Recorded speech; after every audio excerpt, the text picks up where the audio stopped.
오늘 본문에 요셉이라는 사람이 등장하고 있습니다. 요셉은 절망을 극복한 성경의 대표적인 그런 인물이죠. 요즘 새벽 기도의 시간에 요셉을 계속해서 다루고 있습니다. 저도 이번에 다루면서 요셉에 대해서 또 한번 깊이 있게 생각하게 되었습니다. 우리 교회 와서 이제 10년 넘어가고 있습니다만은 새벽 기도 시간에 매일 한 장씩 성경을 읽으면 5년이 되면은 이게 거의 본문이 끝을 맺습니다. 그래서 이번에 세 번째 새벽 기도 시간에 창세기를 다루고 있습니다. 요셉을 생각하면 참 힘든 삶을 살았다, 이런 생각이 들죠. 형들에 의해서 보디발 장군의 집에 종으로 팔려갔습니다.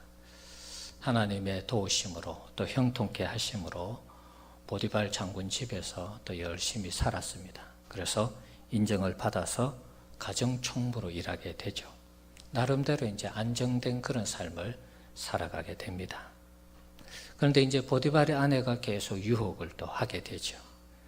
그래서 그것을 뿌리치다가 결국에는 누명을 뒤집어 쓰고 또 감옥에 가게 됩니다. 연거푸 억울한 일을 계속 당합니다. 요셉 입장에서는 인생의 좌절이고 절망일 수 있습니다. 하지만 요셉은 지치지 않고 또다시 힘을 내어서 감옥에서도 최선을 다하는 삶을 살아가게 됩니다. 간수장이 볼 때에 참 착실하고 성실한 청년이라서 감옥에 있는 모든 재반 사무를 맡겼습니다. 어떻게 보면 간수장의 비서 역할을 하게 된 것이죠. 역시 이때도 성경은 하나님이 함께 하셨다, 하나님이 형통하게 하셨다, 그렇게 기록하고 있습니다. 하나님이 함께 하시니까 어려움도 잘 극복한 것이죠. 기약 없는 감옥 생활을 하는데 하루는 술 맡은 관원장과 떡 굽는 관원장이 바로의 진노를 사서 감옥에 들어오게 되었습니다. 술 맡은 관원장과 떡 굽는 관원장은 어떻게 보면 바로에게 최측근이라고 할 수 있겠죠. 가장 가까운 사람들을 자신의 주변에 일을 시키는 그런 직분입니다. 떡을 대접하고 술을 대접하니까 독이라도 넣으면 애굽의 황제가 바로 그 자리에서 죽으니까 제일 믿을 만한 사람을 골라서 이 떡 굽는 일이나 술 맡은 일들을 하게 했을 것입니다. 하여튼 무슨 일인지는 모르겠는데 일을 제대로 안 했든지 바로 황제가 화가 나서 이들을 감옥에 보낸 것입니다. 그러고 나서 이들이 한날 같이 꿈을 꾸게 되는데요. 이상한 꿈을 꾸게 되었습니다. 그래서 그 꿈에 대해서 고민하고 있을 때 요셉이 꿈을 해몽하게 됩니다. 해몽한 꿈의 내용은 이런 것입니다. 술 맡은 관원장은 3일 후에 복직이 되는 것이고 떡 굽는 관원장은 3일 후에 처형당하는 그런 해몽이었습니다. 요셉의 이 해몽은 정말 해몽 그대로 요셉이 얘기했던 그대로 술 맡은 관원장은 복직이 되고 떡 굽는 관원장은 3일 후에 처형이 되었습니다. 오늘 읽은 40절 후반절에 있는 말씀이 그 내용입니다. 요셉이 해몽을 하면서 술 맡은 관원장에게 당신이 복직되거든 나를 꼭 기억해서 내가 억울하게 지금 이렇게 옥살이하고 있으니까 바로에게 잘 말씀드려서 나로 하여금 나가게 해달라, 이렇게 부탁을 합니다. 40장, 창세기 40장 14절 15절 내용 한번 보겠습니다.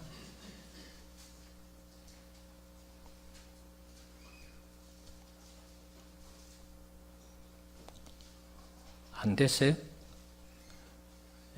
준비가 안 된 것 같네요. 여러분 성경 참조하시고요. 창세기 40장 14절 15절 보면 당신이 잘 되시거든 나를 생각하고 내게 은혜를 베풀어서 내 사정을 바로에게 아뢰어 이 집에서 나를 건져 주소서. 나는 히브리 땅에서 끌려온 자요 여기서도 옥에 갇힐 일은 행하지 아니하였나이다. 술 맡은 관원장이 복직이 될 때 저를 꼭 기억해 주셔서 내가 여기서 잘못한 일이 없는데 감옥에 왔기 때문에 저를 꼭 기억해 주셔서 옥에서 풀려지도록, 옥에서 나갈 수 있도록 도와주십시오. 신신당부를 했습니다. 하지만 술 맡은 관원장은 어떻게 되었습니까? 오늘 읽은 40장 23절 본문에 보면 관원장이 바빠서 나가서 바로의 이 축제, 바로의 일들을 섬기다 보니까 잊어버린 것인지, 아니면 감옥에 있는 노예니까 쟤는 신경 쓸 필요 없어, 그러고 잊어버린 것인지는 모르지만 23절에 보면 술 맡은 관원장이 요셉을 기억하지 못하고 그를 잊었더라, 이렇게 기록하고 있습니다. 철석같이 믿었던 이 술 맡은 관원장이 요셉을 잊어버린 것입니다. 요셉에게 있어서 정말 마지막 한 가닥의 희망이었는데 술 맡은 관원장이 요셉을 잊어버린 것입니다. 술 맡은 관원장이 복직되면 정말 나갈 수 있겠구나, 한 가닥의 희망이 있었는데 물거품처럼 다 사라지고 말았습니다. 요셉이 이 술 맡은 관원장이 자신을 잊었을 때 이 상황이 어떻게 보면 요셉 인생의 최고의 절망적인 순간이 아닐까, 그런 생각을 해봅니다. 17세 때 형들에 의해서 종으로 팔려갈 때도 사실은 억울한 일이었고 또 절망적인 상황이라고 할 수 있습니다. 그런데 하여튼 잘 섬기다 보니까 가정총무로도 되었고, 그러다가 또 누명을 뒤집어 쓰고 감옥에 왔는데 또 억울한 일이었지만 또 그곳에서 열심히 생활을 해서 간수장 비서가 되었습니다. 또 나름대로 안정된 삶을 살았다고 볼 수 있겠죠. 그런데 이제 이 마지막 희망이었던 요셉이 지금 감옥에 들어와 있기 때문에 요셉을 기억하는 사람은 아무도 없습니다. 가족들도 이미 다 종으로 팔았고 아버지 야곱은 죽었다고 생각하고 있기 때문에 야곱을 찾는 사람 아무도 없는 것입니다. 야곱이 절망 가운데 빠져 있는 이 상황, 이제 이 술 맡은 관원장이 한마디만 해주면 나갈 수 있는 이 희망이 술 맡은 관원장이 이 요셉을 기억하지 못함으로 더 절망적인 상황 가운데 빠져들고 있는 것입니다. 누가 나를 이 감옥에서 건져줄 것인가? 누가 나를 찾아와서 내 억울함을 호소해 줄 것인가? 요셉에게는 희망이 없는 것입니다. 감옥에서 꺼내줄 사람도 없고 술 맡은 그 관원장 정말 기대하고 고대했는데 완전히 까먹고 잊어버리니까 요셉은 더 절망적인 상황 가운데 빠지게 되는 것입니다. 오늘은 성찬식이 있는 날입니다. 요셉의 이 절망이 예수님에게도 있었습니다. 예수님은 십자가를 앞에 두고 죽음에 대한 공포가 밀려왔습니다. 육신적인 그런 공포죠. 물론 하나님의 아들이시지만 몸을 입고 계셨기 때문에 십자가에 달리며 엄청난 고통이 임한다는 것을 알고 있었습니다. 그래서 기도하기를, 이 잔이 지나가기를 그렇게 기도했습니다. 하지만 그런 인간적인 생각들, 육신적인 생각들을 접고 아버지의 뜻대로, 아버지의 원대로 되기를 원합니다. 그러면서 기도하고 묵묵하게 십자가를 지면서 십자가에 처형됩니다. 십자가를 질 때에 원수 마귀는 아마 박수를 치면서 기뻐했을 것입니다. 예수를 이제 십자가에 못 박았으니까 더 이상 예수의 구원은 끝났다, 그렇게 생각했을 것입니다. 유대의 종교 지도자들도 예수를 죽이고 예수를 십자가에 못 박으면 그를 따르던 사람들이 다 흩어질 것이고 그가 가르쳤던 복음도 이제는 다 땅에 다 묻혀질 것으로 그렇게 생각했습니다. 십자가를 보면서 그들은 웃고 행복해했고 또 그들은 승리의 쾌재를 불렀을 것입니다. 그런데 어떻게 됐습니까? 예수님이 다시 살아나면서 예수님은 제자들에게 그 가르침을 땅끝까지 전파할 것을 지시하시고 하늘나라로 올라가셨습니다. 모든 것이 끝난 것 같은 그 절망적인 상황이 예수님이 다시 살아나시고 성령이 오심으로 모든 상황이 역전이 되었습니다. 그리고 그분의 가르침은 전 세계를 지배하는 예수의 복음, 그리고 교회가 세워지면서 계속해서 땅끝까지 복음이 전파되는 과정 가운데 있습니다. 사랑하는 성도 여러분, 하나님은 절망적인 상황에서 새로운 역사를 창조하시는 분이심을 믿으시기 바랍니다. 요셉의 절망적인 상황도 사실은 하나님의 새로운 역사를 준비하기 위한 절망적인 상황이었습니다. 우리 인간이 봤을 때는 술 맡은 관원장이 요셉을 잊어버렸을 때 정말 모든 희망이 사라지는 그런 순간이었습니다. 그 희망이 사라지고 나서 2년 동안 요셉은 계속 어쩌면 절망 가운데 살았을지 모릅니다. 오늘 41장 이 1절에 보면 만 2년 후에 바로가 꿈을 꾸게 되죠. 만 2년 동안 요셉은 그 감옥에서 누가 나를 건져줄 것인가? 누가 나를 알고 찾아와서 내 억울함을 풀어줄 것인가? 그런 고민, 그런 나름의 고통의 시간을 가졌을 것입니다. 그런데 하나님은 이것을 역전시킨 것입니다. 희망이 사라진 그 2년의 시간이 지나는 어느 시점에 하나님은 2년 동안 묵혀놓았던 그 절망을 놀라운 반전의 역사, 놀라운 반전의 드라마로 바꾸신 것입니다. 술 맡은 관원장보다 더 높은 바로가 꿈을 꾸게 하는 것입니다. 애굽에서 그 꿈을 해석할 사람이 아무도 없었습니다. 2년 동안 새카맣게 잊어버렸던 그 술 맡은 관원장이 그때서야 요셉을 기억하게 되었습니다. 그래서 요셉을 추천하게 되고 우리 두 사람이 한날 한시에 꿈을 꾸었는데 요셉의 해몽대로 나는 복직되고 떡 굽는 관원장은 처형당했다. 그 이야기를 하는 것입니다. 그래서 바로가 빨리 이 요셉을 불러서 애굽의 총리로 중용해서 그 위기를 극복해가는 그런 장면이 이후에 등장하고 있습니다. 여러분, 만약에 술 맡은 관원장이 요셉을 2년 전에 자기가 나가자마자 기억했다면 어떤 일이 있었을까요? 요셉은 자유의 몸이 되었을지도 모릅니다. 황제의 최측근이 여기 억울한 2명을 쓰고 이곳에 왔는데 풀어줘야 됩니다. 그럼 풀려났을 것입니다. 그리고 아버지 집에 갔겠죠.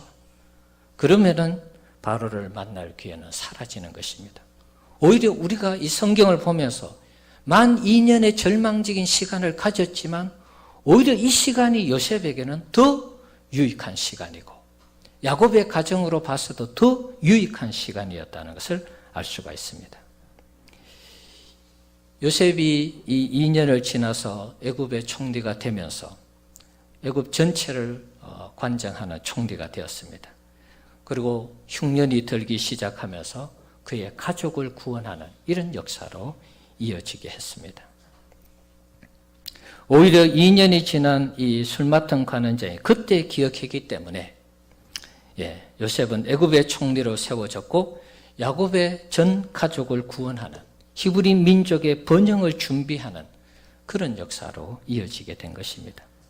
이게 하나님의 숨은 사랑인 것입니다. 요셉이 2년 동안 절망적인 상황에 이 나락으로 떨어질 때 하나님도 잊어버리고 기억하지 않았던 그런 시간 같았는데 하나님은 2년을 묵혀두고 이 일을 다시 술 맡은 관원장이 기억하게 하심으로 요셉을 애굽의 총리로 세우고 요셉을 통해서 애굽 나라를 살리고 더 나아가서 히브리 민족, 이스라엘 백성, 야곱의 70명의 가족을 계속해서 애굽 땅에서 번성하도록 하기 위한 하나님의 숨은 뜻이 이 절망적인 시간에 있었다는 것입니다.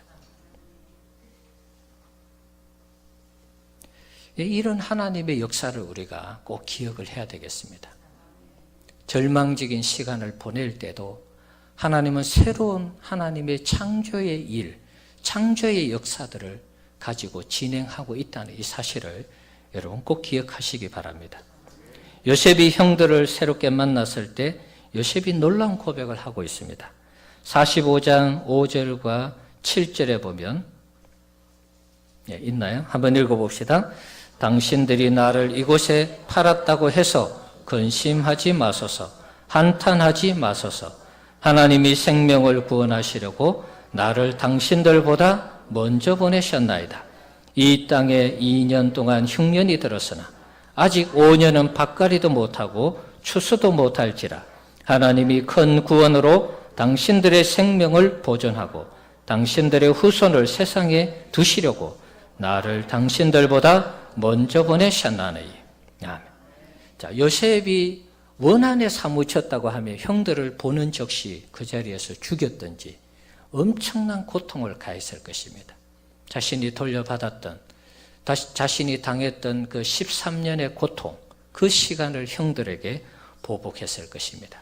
그런데 요셉이 지금 뭐라고 얘기하고 있습니까? 요셉이 13년 지나서 30세 때 총리가 되었습니다. 풍년이 7년 있었죠? 그리고 2년 흉년이 지나가고 있습니다. 전체적으로 보면 거의 20년이 지나서 형들을 만난 것입니다. 가나안 땅에 양식이 없으니까 애굽에 양식이 넘친다. 그래서 형들이 온 거예요. 20년이 지나서 요셉이 만약에 형들에 대해서 복수심이 있었다면 만나자마자 그 자리에서 죽였든지 엄청난 고통을 가했을 것입니다. 그런데 요셉이 지금 뭐라고 얘기하고 있습니까? 당신들이 나를 이곳에 팔았다고 해서 근심하지 말라는 것입니다. 한탄하지 말라는 것입니다. 하나님이 생명을 구원하시려고 나를 당신들보다 먼저 보내셨다는 것입니다. 절망적인 상황을 하나님이 이것을 바꾸셔서 우리 가족의 구원, 이스라엘의 구원, 히브리 민족의 번성으로 이어지도록 하나님이 그렇게 역사하셨다는 것입니다. 하나님이 큰 구원으로 당신들의 생명을 보존하고 당신들의 후손을 세상에 두시려고 나를 당신들보다 먼저 보내셨나이다. 앞으로 5년 흉년이 더 있는데 만약에 가나안 땅에 살게 되면 다 죽을 것입니다. 그래서 우리 히브리 민족, 야곱의 아버지의 가족들, 자녀들을 하나님이 다 지키고 보호하기 위해서 나를 먼저 보내신 것입니다. 형들의 손을 통해서 종으로 팔게 하고 보디발 아내의 누명을 뒤집어 쓰고 감옥에 갇히게 하고 2년 동안 절망적인 시간을 보낼 때 하나님은 창조의 일을 하면서 우리 히브리 민족 야곱의 이 가족들을 살리기 위해서 나를 먼저 보내셨다는 것입니다. 사랑하는 성도 여러분, 우리가 성찬을 행하면서 하나 기억해야 될 것이 있습니다. 예수님이 십자가를 지고 절망적인 상황 가운데 내몰렸을 때 그것이 절망이 아니라 우리를 구원하는 하나님의 숨겨진 사랑이 있었다는 사실을 기억하시기 바랍니다. 십자가를 지면 다 끝나고 다 묻히고 마귀 원수 유대 종교 지도자들이 이겼다고 생각했는데 그게 아니었습니다. 십자가를 통해서 인류를 구원하는 하나님의 대역전의 드라마가 기다리고 있었습니다. 마찬가지로 요셉에게도 한가닥의 희망이었던 술 맡은 관원장이 나가서 나를 구원해 주는 그 절망적인 희망의 이 한가닥 희망이 사라지고 절망적인 시간을 보낼 때도 2년 동안 하나님은 더 묵혀두시면서 하나님의 창조의 일을 준비하신 것입니다. 마찬가지입니다. 우리의 삶에도, 여러분 삶에도 살아가다가 인생의 절망을 맞이할 때가 있습니다. 희망이 보이지 않을 때가 있습니다. 저 사람이 내게 희망이고 저 일이 내게 마지막 유일한 소망인데 이게 다 끊어지고 저 사람도 도와주지 않고 이제 나는 죽었다. 절망밖에 없다. 뭐 그런 생각이 들 때가 있습니다. 그러나 여러분 절망하지 마십시오. 요셉을 기억하시고 예수님을 기억하십시오. 절망적인 시간을 보낼 때도 하나님은 창조의 일을 하시는 것입니다. 하나님의 구원의 역사를 이루기 위해서 보이지 않게 하나님은 일하는 것입니다. 때가 되면 우리 성도님들을 들어서 쓰시는 날이 오게 될 것입니다. 때가 되면 모든 상황을 반전시키고 역전시키는 하나님의 구원의 역사가 우리 성도님들 가정에, 우리 교회 가운데 일어날 줄 믿습니다. 우리에게 찾아오는 절망이 그런 의미에서 절망이 아니라는 것입니다. 절망은 더 나은 희망을 향해 가는 하나님의 일이고 역사라는 것입니다. 한번 따라합시다. 절망은 절망이 아니고 하나님의 새로운 역사를 창조하는 희망이다. 그래서 절망이 아니라는 사실을 여러분 꼭 기억해야 되겠습니다. 성찬을 우리가 대하면서 우리 인생을 역전시키시는 하나님의 이 숨은 사랑을 기억하시면서 여러분이 어렵고 힘든 낙심과 절망의 상황 속에서도 주님을 바라보면서 이기고 승리하는 우리 성도님들 되시기를 주의 이름으로 축원합니다.